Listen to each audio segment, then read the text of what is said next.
Welcome to the ultimate guide to Venice, Florida. What to see, Do, and eat. We're getting started right now. Number one thing we recommend you see is the jetty. Here you can see manatees and dolphins, also many surfers on good days. When there's enough waves. There's also people snorkeling sometimes. Yeah, sometimes there's live music even, and there's like a little shack where you can grab some bites to eat, and sunsets are beautiful on the jetty. Another thing to see that I think is a little underrated that most people don't talk about, and we'll give you some more of the more popular ones in a second, but is West Blaylock Park. I think it's pretty cool because there's a lot of different like trees and things that and vegetation that grows in Florida, and they kind of highlight it with a sign telling you where its origins are, what kind of, conditions it prefers. It's just kind of unique and different, even if you're not into that sort of thing. Like when we first went, I'm like, oh, this is kind of neat, just because you get to see a lot of different stuff. It's almost like a little museum for trees and plants, but it's all outside. It's like a park that you can just go walk through. Another interesting park to see in Venice is the John Nolan Park.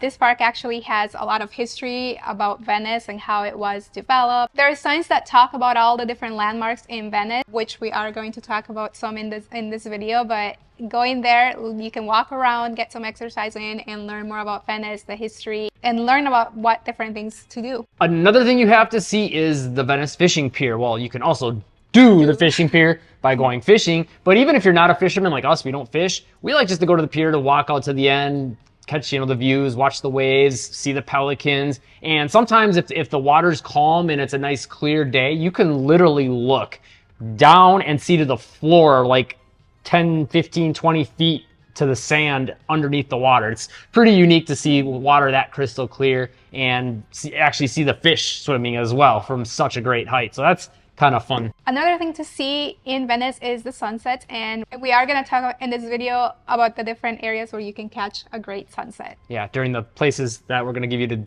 do things are also great places to see those sunsets. And basically what those places where you would do stuff would be the beaches. We've got basically 4 main beaches that are open to the public. You've got Venice Beach, you've got Casperson Beach, the beach by Sharky's, which is Brohard Beach, and then you've got South Brohard Beach, which is the dog beach. And as far as the things to do at each of those beaches, well, the dog beach is self-explanatory. You bring your dog there, and your dog can actually be off leash, which is pretty unique. There's not too many beaches in Florida where you can do that. Casperson is famous for being able to find tons of shark's teeth and seashells. There's literally mounds of seashells there. And then Venice Beach is a little more cleaned up, less shark's teeth and seashells. More relaxing, I would say. And sometimes there is live music in the pavilion area there as well. And sometimes there are also like different festivals, like the Sun Festival is one of them that takes place in Venice Beach in the parking lot. And then Brohard Beach by Sharky's, well, that's another one of the things they do. I'll let you talk about that. Yeah, so you can go to the beach, relax on the beach. You can actually go to Sharky's, grab a drink or two, and go to the beach and have a drink on the beach, which is pretty cool. There is Sharky's and Finn, so those are 2 separate restaurants, and also the fishing pier, it's right there, so not only to see but also to do. And you can catch a great sunset on the beach or on the pier. My favorite, I would say, it's on the beach where you can see the pier, and those are like amazing shots if you're into photography. You can be on the beach, catch the sunset, and it's amazing how like as it goes down, it feels like it's like hiding not only like in the water but also behind the pier. Yeah. So it's pretty cool. And just to give you a little more idea as far as like what Sharky's and Finn's, Sharky's is like more of like a tiki hot kind of tropical vibe. Finn's is also kind of, but with a little more classy, upscale feel to it. So whatever, kind of a mood you're in or whatever's more your speed, you can do either or. Another thing you have to do is go to the downtown. There's just so much stuff there. Shops, restaurants, coffee, shops, ice cream shops. Yeah, and then on top of that, you got the splash pad there for the kids. You've got like a little park area. They have like actual yoga and laughter yoga, which we've done, and it's kind of fun. So there's just a lot going on in the downtown all the time, especially on the weekends in the winter. They have tennis courts, basketball courts. There's a small playground for the kids. On Saturdays, we have our farmers market downtown, and which takes place throughout the year. And usually during winter, we'll have like a lot of different festivals and a lot of different community organized events, which is pretty cool to do. Yeah, and yeah, the downtown's great for during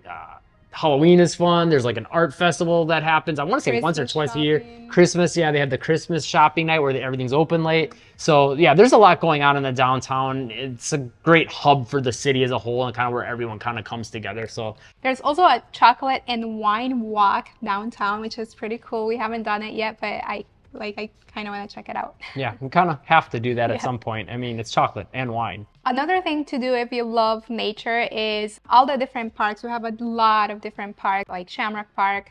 We'll actually have a link in the description with 42 things to do in Venice. So if you're thinking about coming to the area, make sure to check that out. Yeah, we didn't want to make this video too long, but that video's got like tons of things to do. And we'll also link, if you don't want to sit through that video, because I think it's like a 20-ish minute video, because there's so much to cover. I mean, 42 things. We spent about 30 seconds on each. There's a shorter version that we'll also link in the description. As far as what to eat in Venice, Florida, well, there's a lot. I really like to eat.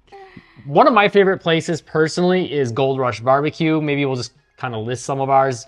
It's a lot of smoked stuff, Southern style food, cornbread, mac and cheese. They have an awesome mac and cheese burrito. Highly recommend that. Chili mac and cheese, but it's not like actual chili. We also have a French restaurant, Côte France, which totally recommend if you're in the area and you haven't tried French food, you gotta try it.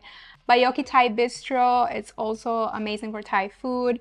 For Indian, we have Tikka Indian Cuisine, which is amazing. It's actually rated by TripAdvisor the #2 place, I think, in all of Florida. Is the second best restaurant on TripAdvisor. So it's not like, you know, local people or us just being biased. So that's pretty cool. Yeah. Also Sharky's, like we mentioned, they're fun, good food. I really like their food a lot. Soda Fountain, the food, it's not the greatest. Like I personally don't really like it. It's pretty good. It's kind of like fast food, but not without being fast food. It's like diner. It's like old school diner food. But the vibes is pretty cool because it is like an old diner. So check it out. And also the soda. I was gonna say, yeah, they got some fun sodas. They kind of like take Coke and they'll put like, or other kinds of sodas. I'm not sure if it's all with Coke, but like they have like a marshmallow flavor one. It's like Coke with like marshmallow syrup in it, or chocolate, or coffee, and you can just get some really unique soda flavors you've never had before. Get a sugar high. Yeah, and get totally sugar high on that. Another staple of the area is Daiquiri Deck. We really like them, and it's definitely a place you should check out just because it is unique. It's different. The food is really, really good. They have some good drinks too. Yeah. You can get creative and mix different flavors with their daiquiris. So yeah, you can have a really good time there. Food and Beer, which is new. It is smaller a chain. Yeah. But it's really good. Their food is really good. Yeah, I like them a lot. Dockside we went to, that was really good. Suncoast Cafe is definitely... They're only open in the morning, like probably 8:30 to 2, I think it's their hours. Yeah, very limited hours. And certain days, for like lunch, and it's attached to like the airport, which is a very small regional airport. But they're definitely, I'd say, it might be my favorite place in the whole area. They're really, really good. They are. And honestly, there's a bunch more that we're not thinking of off the top of our head. Again, we didn't want to make this video too long, but we have a full video with our favorite places in all of Venice. We'll link that in the description as well. If you're looking to buy or sell a home in the area, make sure to call, text, or email us. I am a local realtor here, 941-221-1897. Call or text at any time, whether you're looking to move in the next few days or the next few months. We'll always have your back. If you found this video helpful, make sure to like, subscribe, and turn all notifications on, and live breezy.